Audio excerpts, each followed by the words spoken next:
Hello friends. स्वागत है आप सभी का जीके स्टडी में। दोस्तों, आज हम लोगों का टॉपिक है भारत के राष्ट्रपति एवं उपराष्ट्रपति। इसके अंतर्गत जितने भी ऑनलाइनर प्रश्न होगा सभी को हम लोग देखेंगे। तो चलिए हम लोग बिना देरी किए स्टार्ट करते हैं। हमारा पहला प्रश्न है, भारतीय संविधान के अनुसार संघ की कार्यपालिका शक्तियाँ किसमें निहित होती हैं? राष्ट्रपति में। संघ की कार्यपालिका शक्तियाँ किसमें निहित होती है? राष्ट्रपति में। भारतीय संविधान के अनुसार देश का प्रथम नागरिक राष्ट्रपति होता है। भारतीय संविधान के अनुसार देश का प्रथम नागरिक राष्ट्रपति होता है। भारत के राष्ट्रपति की तुलना किससे करना सर्वाधिक उचित है? इंग्लैंड के सम्राट से। भारत के राष्ट्रपति की तुलना इंग्लैंड के सम्राट से करना सर्वाधिक उचित है। नेक्स्ट है, भारतीय संविधान के अनुसार देश की तीनों सेनाओं का अध्यक्ष कौन होता है? तो ये होता है राष्ट्रपति। तीनों सेनाओं का अध्यक्ष कौन होता है? राष्ट्रपति होता है। भारत के राष्ट्रपति निर्वाचित होने के पात्र बनने के लिए न्यूनतम आयु 35 वर्ष चाहिए। राष्ट्रपति निर्वाचित होने के लिए न्यूनतम आयु 35 वर्ष होनी चाहिए। राष्ट्रपति पद के उम्मीदवार के लिए अधिकतम आयु कितनी होनी चाहिए? इसकी कोई सीमा नहीं है। राष्ट्रपति पद के उम्मीदवार के लिए अधिकतम आयु की कोई सीमा नहीं है। राष्ट्रपति का निर्वाचन किस प्रकार होता है? अप्रत्यक्ष रूप से। राष्ट्रपति का निर्वाचन अप्रत्यक्ष रूप से होता है। राष्ट्रपति पद के निर्वाचन हेतु कौन सी पद्धति अपनाई जाती है? समानुपातिक प्रतिनिधित्व एवं एकल संक्रमणीय मत पद्धति। कौन सी? समानुपातिक प्रतिनिधित्व एवं एकल संक्रमणीय मत पद्धति अपनाई जाती है।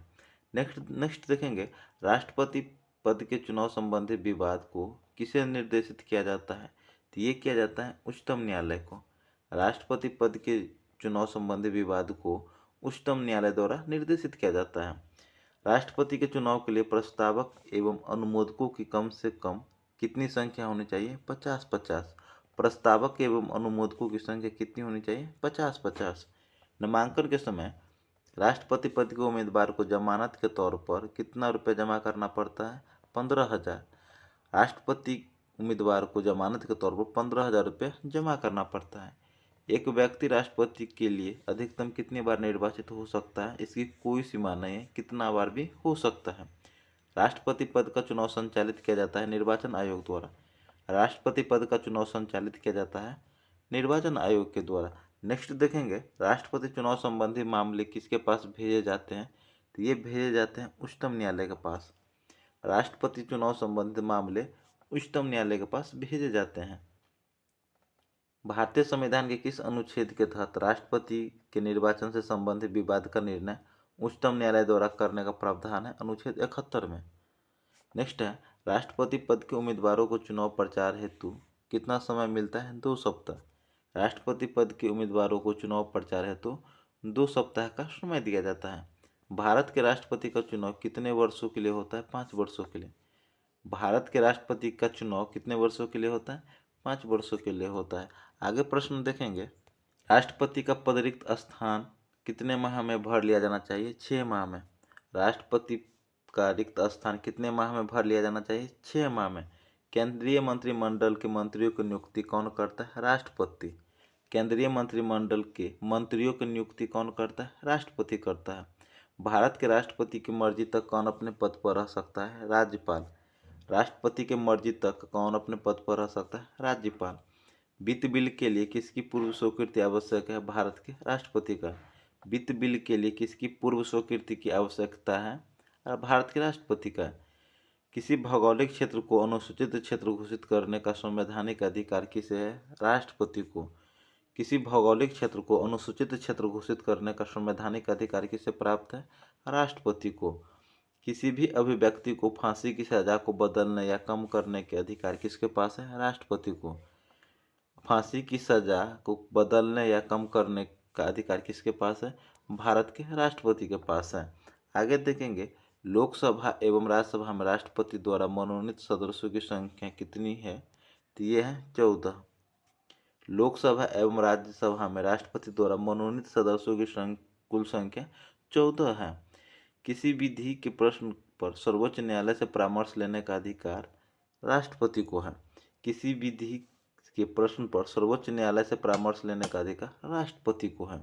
सार्वजनिक महत्व के किसी विषय पर राष्ट्रपति संविधान के किस अनुच्छेद के अंतर्गत सर्वोच्च न्यायालय से कानूनी परामर्श ले सकता है? अनुच्छेद 143 के द्वारा। सार्वजनिक महत्व के किसी विषय पर राष्ट्रपति संविधान के किस अनुच्छेद के अंतर्गत सर्वोच्च न्यायालय से कानूनी परामर्श ले सकता है? अनुच्छेद 143 के अनुसार। संसद का अधिवेशन बुलाने का काम कौन करता है? राष्ट्रपति। संसद का अधिवेशन बुलाने का काम कौन करता है? राष्ट्रपति करते हैं। आगे देखेंगे, भारत के राष्ट्रपति को कौन सहाय एवं मंत्रणा देता है? तो ये देता है संघीय मंत्रिपरिषद। कौन देते हैं? संघीय मंत्रिपरिषद देते हैं। विदेशों को भेजे जाने वाले विभिन्न संसदीय प्रतिनिधिमंडलों के लिए व्यक्तियों का नामांकन कौन करता है? राष्ट्रपति। व्यक्तियों का नामांकन कौन करता है? राष्ट्रपति करता है। विदेशी देशों के सभी राजदूतों को कमिश्नरों के प्रत्ययन पत्र किसके द्वारा प्राप्त किए जाते हैं? राष्ट्रपति के द्वारा। किसके द्वारा? राष्ट्रपति के द्वारा। भारत के राष्ट्रपति किस विधेयक को पुनर्विचार के लिए नहीं लौटा सकता है? धन विधेयक को। भारत के राष्ट्रपति किस विधेयक को पुनर्विचार के लिए नहीं लौटाया जा सकता है? धन विधेयक को। नेक्स्ट है, यदि राष्ट्रपति द्वारा किसी विधेयक को पुनर्विचार के लिए लौटाया जाता है तो वह किस वीटो का प्रयोग करता है? निलंबनकारी वीटो का। यदि राष्ट्रपति द्वारा किसी विधेयक को पुनर्विचार के लिए लौटाया जाता है तो वह किस वीटो का प्रयोग करेगा? निलंबनकारी वीटो का प्रयोग करेगा। नेक्स्ट प्रश्न देखेंगे, राष्ट्रपति द्वारा जारी एक अध्यादेश संसद के सत्र शुरू होने के कितने माह समय तक रखा जाना आवश्यक है? 6 सप्ताह तक। राष्ट्रपति द्वारा जारी एक अध्यादेश संसद के सत्र शुरू होने के बाद कितने समय तक रखा जाना आवश्यक है? 6 सप्ताह तक। आगे है, भारत के राष्ट्रपति किस सूची के विषय पर अध्यादेश जारी कर सकता है? संघ एवं समवर्ती सूची पर। राष्ट्रपति किस सूची पर अध्यादेश जारी कर सकता है? संघ एवं समवर्ती सूची पर। भारत के राष्ट्रपति किस सूची विषय पर अध्यादेश जारी नहीं कर सकता है? राज्य सूची पर। राष्ट्रपति अपना अध्यादेश जारी नहीं कर सकता है राज्य सूची पर। जब कोई विधेयक संसद द्वारा पारित हो जाता है तो राष्ट्रपति को अधिकार है कि वह उसे पुनर्विचार के लिए वापस भेज सकता है। जब कोई विधेयक संसद द्वारा पारित हो जाता है तो राष्ट्रपति को अधिकार है कि वो उस पुनर्विचार के लिए आप वापस भेज सकते हैं। आगे देखेंगे, लोकसभा द्वारा पारित विधेयक राष्ट्रपति पुनर्विचार के लिए लौटाता है और लोकसभा उसे पूर्ववर्ती वापस पास राष्ट्रपति को भेजता है तो वो राष्ट्रपति विधेयक को अनुमति देगा, तो उसे राष्ट्रपति अनुमति देगा। भारत के राष्ट्रपति संसद के दोनों सदनों को प्रथम सत्र के प्रारंभ में कब संबोधित करते हैं? लोकसभा के लिए प्रत्येक आम चुनाव के बाद एवं प्रतिवर्ष। भारत के राष्ट्रपति संसद के दोनों सदनों को प्रथम सत्र के आरंभ में कब संबोधित करते हैं? लोकसभा के लिए प्रत्येक आम चुनाव के बाद एवं प्रतिवर्ष करते हैं। राष्ट्रपति सर्वोच्च न्यायालय के न्यायाधीशों की नियुक्ति संविधान के किस अनुच्छेद के अंतर्गत करता है? अनुच्छेद 124 के द्वारा। राष्ट्रपति सर्वोच्च न्यायालय के न्यायाधीशों की नियुक्ति अनुच्छेद 124 के द्वारा करते हैं। आगे प्रश्न देखेंगे, किसी मृत्यु दंड पाए अपराधी को क्षमादान करने की शक्ति किसके पास है? तो ये है केवल राष्ट्रपति के पास। मृत्यु दंड पाए अपराधी को क्षमादान करने की शक्ति राष्ट्रपति के पास है। अप्रत्याशित व्ययों को पूर्ति के लिए भारत के आकस्मिक निधि से धन निकाल सकता है राष्ट्रपति। आकस्मिक निधि का धन निकाल सकता है केवल राष्ट्रपति निकाल सकते हैं। संविधान के किस अनुच्छेद के अंतर्गत राष्ट्रपति संघीय मंत्रिपरिषद की सलाह मानने के लिए बाध्य है? अनुच्छेद 74 के द्वारा। किस अनुच्छेद के अंतर्गत राष्ट्रपति संघीय मंत्रिपरिषद की सलाह मानने के लिए बाध्य है? अनुच्छेद 74 के द्वारा। युद्ध अथवा भारत पर आक्रमण होने की स्थिति में कौन अंतिम रूप से आक्रमणकारी के विरुद्ध युद्ध की घोषणा कर सकता है? राष्ट्रपति। आक्रमणकारी युद्ध की घोषणा कौन कर सकते हैं? राष्ट्रपति कर सकते हैं। आगे प्रश्न देखेंगे, लोकसभा किसके द्वारा भंग किया जा सकता है? तो ये किया जा सकता है प्रधानमंत्री के परामर्श पर राष्ट्रपति के द्वारा।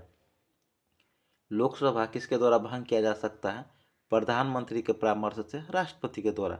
आगे देखेंगे, भारत के राष्ट्रपति किस परिस्थिति में आपातकाल की घोषणा कर सकता है? मंत्रिमंडल के लिखित सिफारिश पर।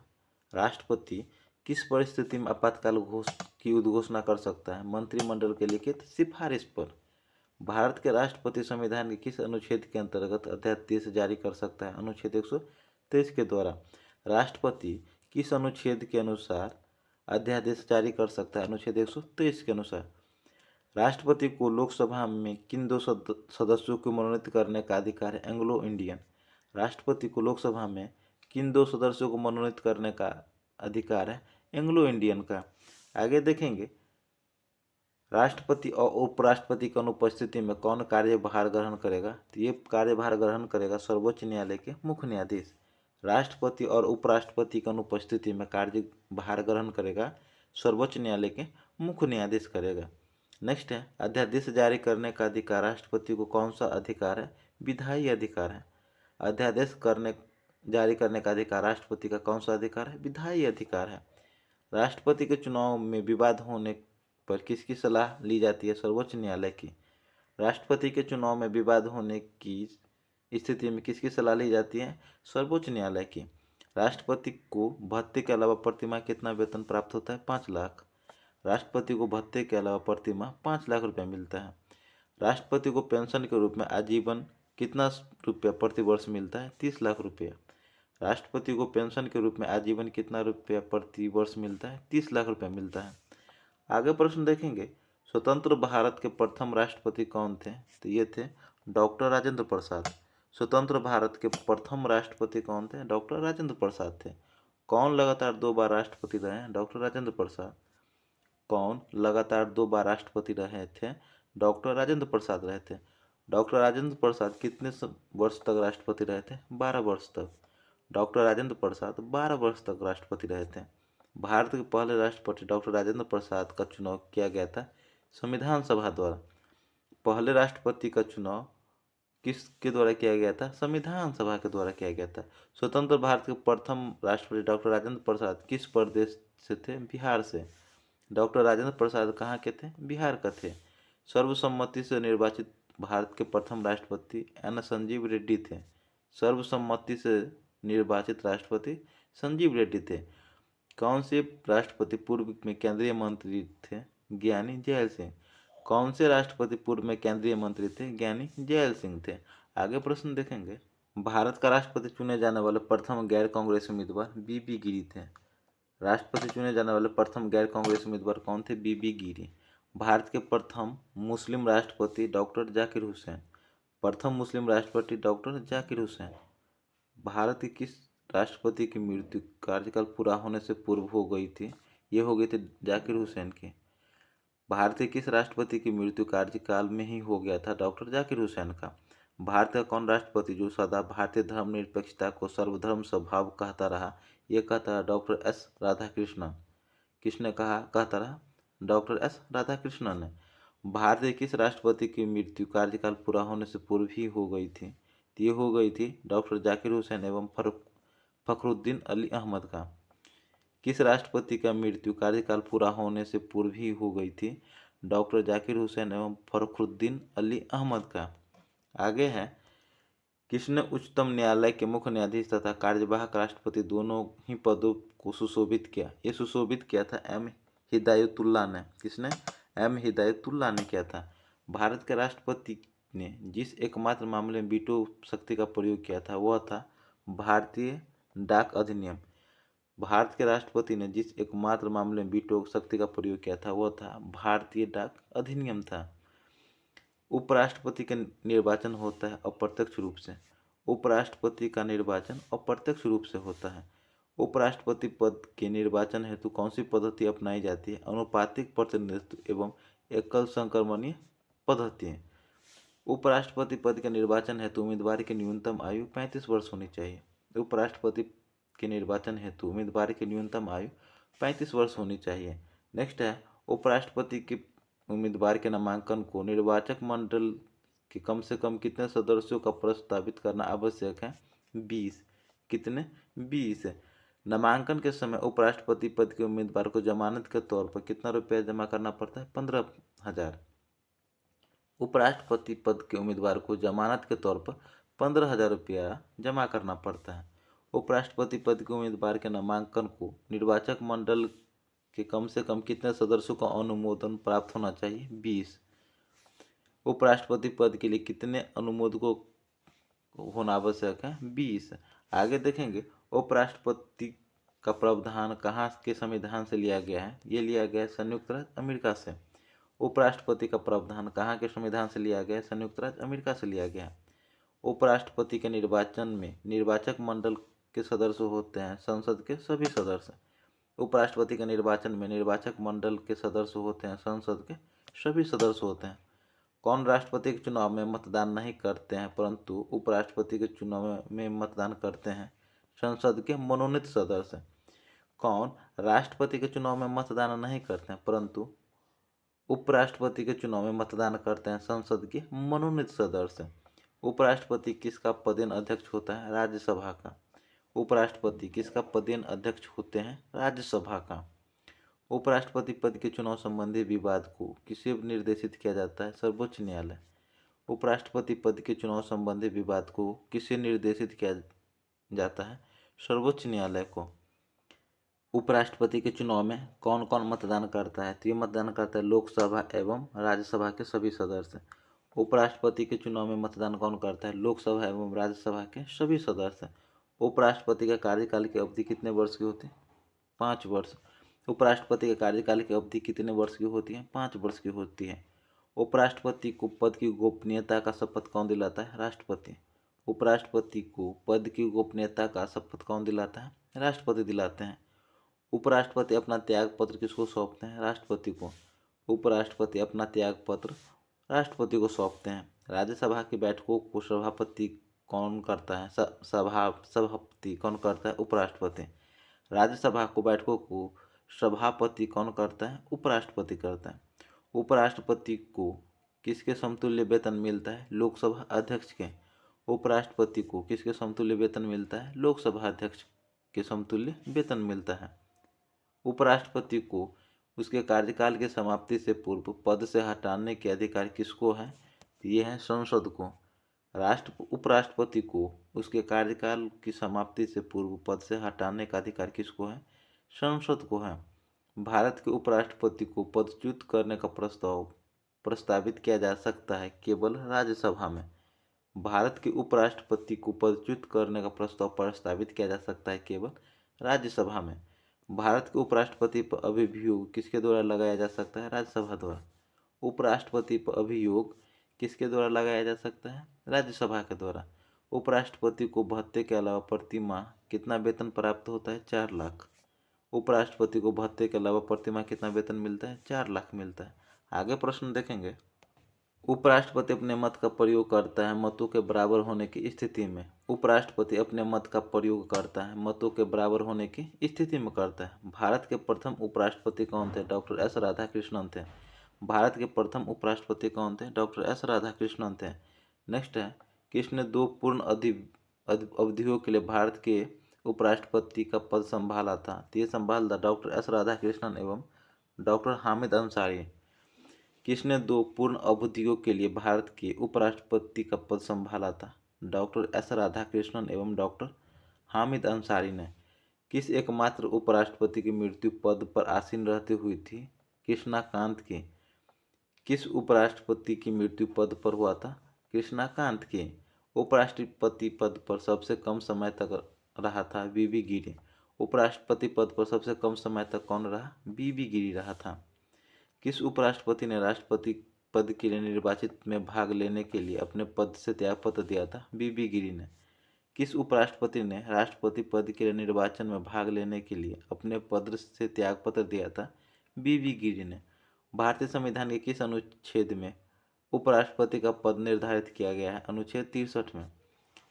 संविधान के किस अनुच्छेद में उपराष्ट्रपति पद का निर्धारित किया गया है? अनुच्छेद 63 में। तो दोस्तों हमारा ये सेशन कंप्लीट हुआ। ये सेशन कैसा लगा हमें कमेंट करके जरूर बताइएगा। सेशन अच्छा लगा तो लाइक कीजिएगा, कमेंट कीजिएगा और चैनल पर नए तो सब्सक्राइब कीजिएगा। मिलते हैं नेक्स्ट टॉपिक में, तब तक ले जय हिंद, जय भारत।